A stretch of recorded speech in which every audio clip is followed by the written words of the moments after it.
Mighty clouds of joy. This is amazing. This is amazing. Snoop, What's happening with it, sir?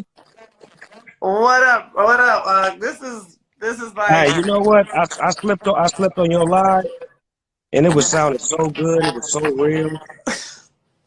I'm just trying to be real right now with people. I wish I'd hold on. Let me get this guy. We right here. We doing it? Yeah, in a real way. Why not? Not why. Talk to me, man. What does it mean to be a man, brother? Talk to me. Well, you know what? When I was a kid growing up, it was different versions of a man. It was a working man. Mm-hmm. It was a hustler. It was a father. And it was an absent man as well. Mm. So we have to That's the pick kind of man I had in my house. Right. I think a lot of us did. So I feel like growing up watching many different versions of a man helped me to define what I am as a man, which is to be an example of what a real man is. To be able to make mistakes, to be able to own up to it, to be able to be a leader, to be a father, a mentor, a listener, and one that goes out and acts and does what he says. And actually, you know, puts his money where his mouth is. Not so to speak financially, but just his work. And that's what I call a modern man. Because the world that we live in, they want the man to be more tapped into his feminine side. And they're teaching that at an early age. Which ain't no problem with it, you know, because you're supposed to have tap into both sides. Just like what up, Rihanna in the building. What up, Ree? Like for a girl who happens to be considered a tomboy, right? Ain't nothing wrong with that. I grew up with a whole bunch of my homegirls that were tomboys. But that was a bad depiction of giving them a name that they had to walk around with. Correct, right. Because it didn't feel good to be called a tomboy. It felt like, no. You know what I'm saying? Well, you could probably speak to that because that's probably what you would probably call, because when you was moving around at your early age, you probably didn't want to wear dresses and do none of the stuff that the girls were doing. Nah, I was with the boys. Yeah, absolutely. So, me personally, I ran with a lot of males and females. So I was able to understand both dynamics. But as a man, I wanted to remain a man. Which you can have the choice to tap into your feminine side, but to be a modern man is to stay a man, a full man, to do things that a man's supposed to do. How was it for you, you know, because a lot of us know you as Snoop, you know what I'm saying, dude with the khakis and the, you know, like, you know, with the videos and the iconic music, but also a part of your iconography, there is some misogyny in it. Yes, lots of it. But that was also, it's almost a fabric of my life. That's you, but that's you. When you're young. Absolutely. But you also have, like, but you've been riding with the same woman, the kids. There's also the family man, Snoop. Right. And so it's almost like it's this duality. It's like that's you when you present yourself to the world. You know, but that's how I presented myself. That's how I presented myself. But that's how I presented myself to my girlfriend before she became my wife. So that's why we still together, because she was with me when I was creating this creation that I have right now, which is this entity of being an entertainer as opposed to being a gangbanger and a drug dealer. Because in my neighborhood, we praised the gangbangers and the drug dealers. They were our heroes. So I was trying to become a different type of hero, and my woman stayed by my side, and she respected and appreciated my dream, and she rolled with me. That's why she's still there for me. And it's been bad days and good days, but at the end of the day, when you really love somebody for who they are and not what they are, you can't be without them. Absolutely. So would you say your wife really helped you become a better man? That's the only motherfucker that can check me, keep me on point, have me walking on pins and needles, and all that shit. You need that, you know what I'm saying? Because if there's no discipline, if there's no coincidence, if there's no consequence, then you live reckless. And she was always my consequence. I have to answer to my backbone. Do I want to make her look like that? Do I really want to disrespect her? Do I really want to? So I had to start pulling back on certain things that I really didn't care about in the beginning because it was all about me, me, me, me, me, me, me. Then it had to become we.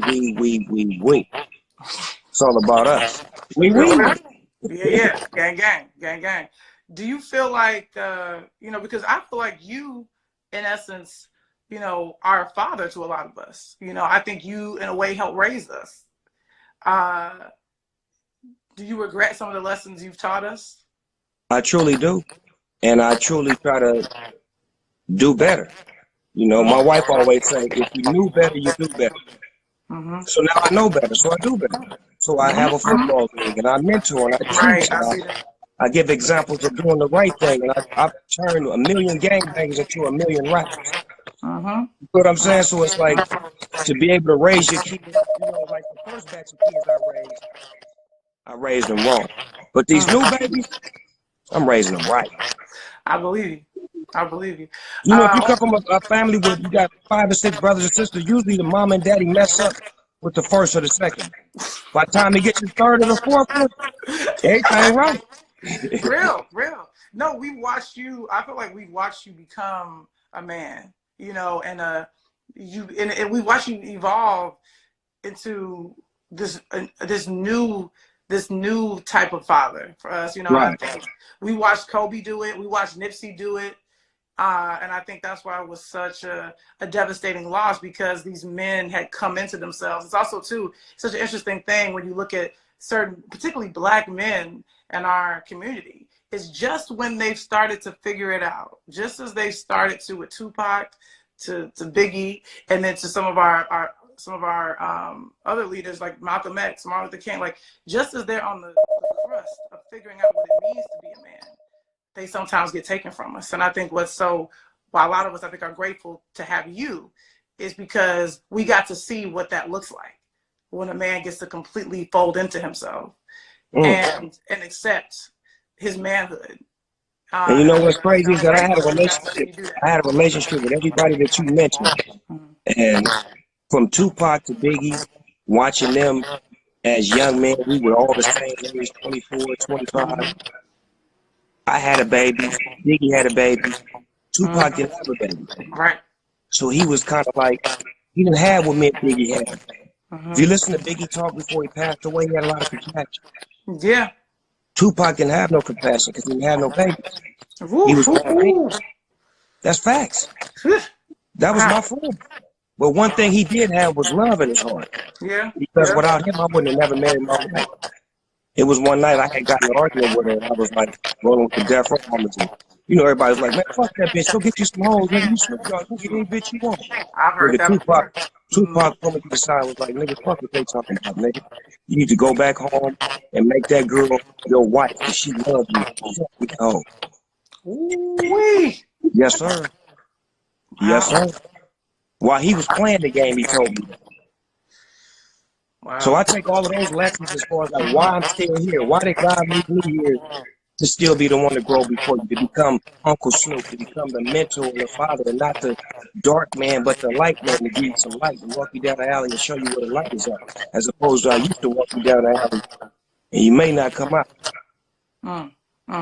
Wow, this is real. This is real.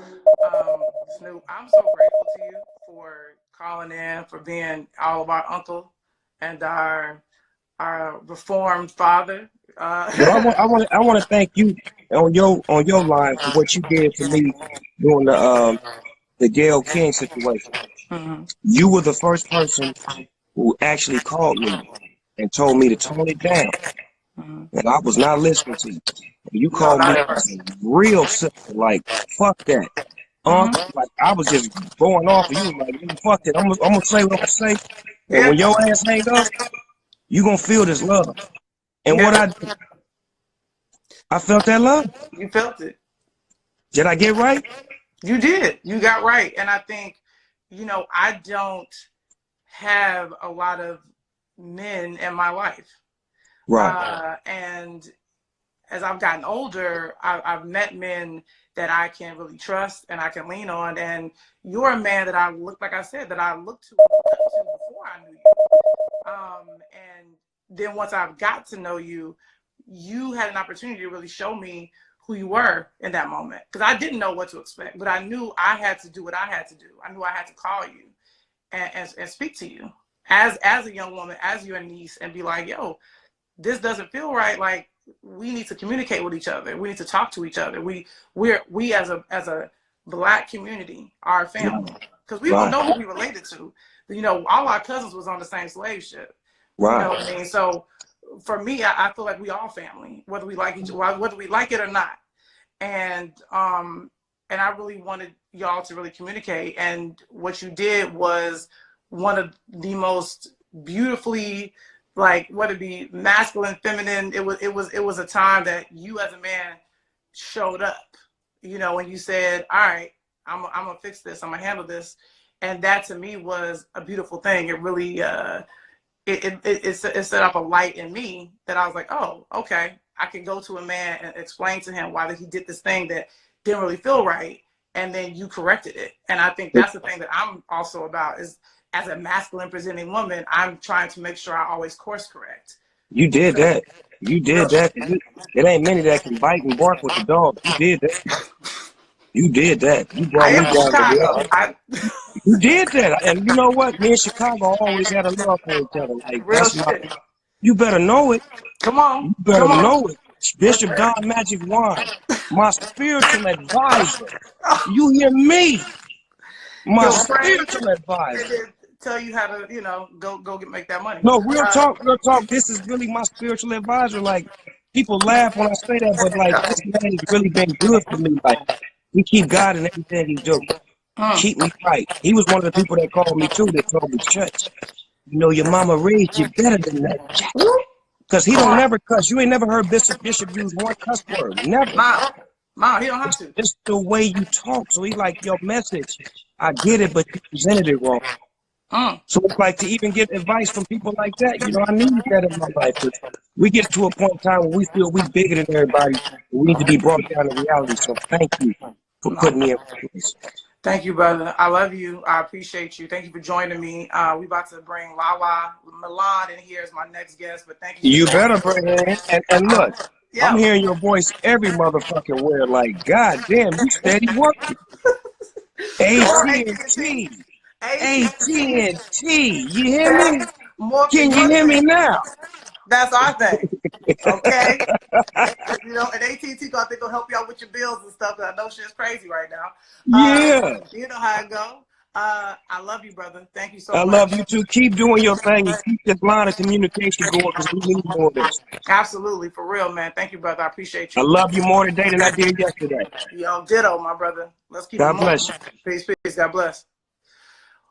Wow, this is like crazy. What up, L? What up? What's going on? What up, AZ? What up, Keish? Yo, that was phenomenal. That was crazy. Now we about to get Lala here. Hold on. Let me figure out how to make that happen. Lala, where you at?